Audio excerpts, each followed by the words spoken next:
नाशिकच्या ग्रामीण भागात रात्रीपासून सुरू असलेल्या मुसळधार पावसाचा शेतपिकांना मोठा फटका बसलाय। नाशिक जिल्ह्यातील बागलाण, मालेगावसह जिल्हाभरामध्ये कांदा, मका, कांदा रोपाचं नुकसान झालंय। मालेगाव तालुक्यातील काही भागातील नवीन कांदा लागवड केलेलं क्षेत्र पूर्णपणे पाण्याखाली गेलंय आणि त्याचप्रमाणे मका, कांदे यांचं सुद्धा मोठ्या प्रमाणावर नुकसान झालंय। काढणीस आलेल्या पिकांचं मोठ्या प्रमाणावर नुकसान झालेलं आहे।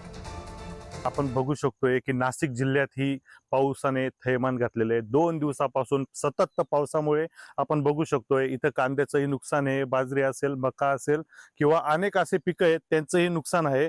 आपण काही शेतकरी आहेत त्यांच्यासोबत बोलूया। दादा नमस्कार। नमस्कार। हे जे 2 दिवसापासून जो पाऊस झालेला आहे, आपलं नुकसान काय झालेलं आहे ते सांगाल? आमचं नुकसान, कांद्याचं नुकसान, मक्काचं नुकसान, डाळिंब, त्यानंतर वाल, मिरची जे पण आहे शेतामध्ये प्रत्येक आजंग वडेल गावात सर्वांचं नुकसान झालेलं आहे।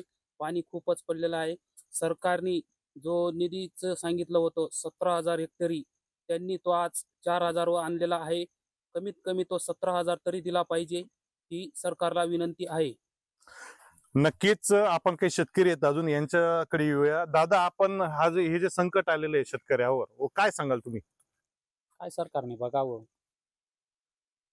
आजपर्यंत सरकारने इतके आश्वासन दिलेले आहेत, एकही आश्वासन पूर्ण झालेले नाही। जे काही 17,000-17,500 रुपये जे एक त्यांनी सांगितलं होतं अजूनपर्यंत कुठलंही काही नाही। PM किसानचं जे काही सांगितलं होतं ते पण अजून काही नाही।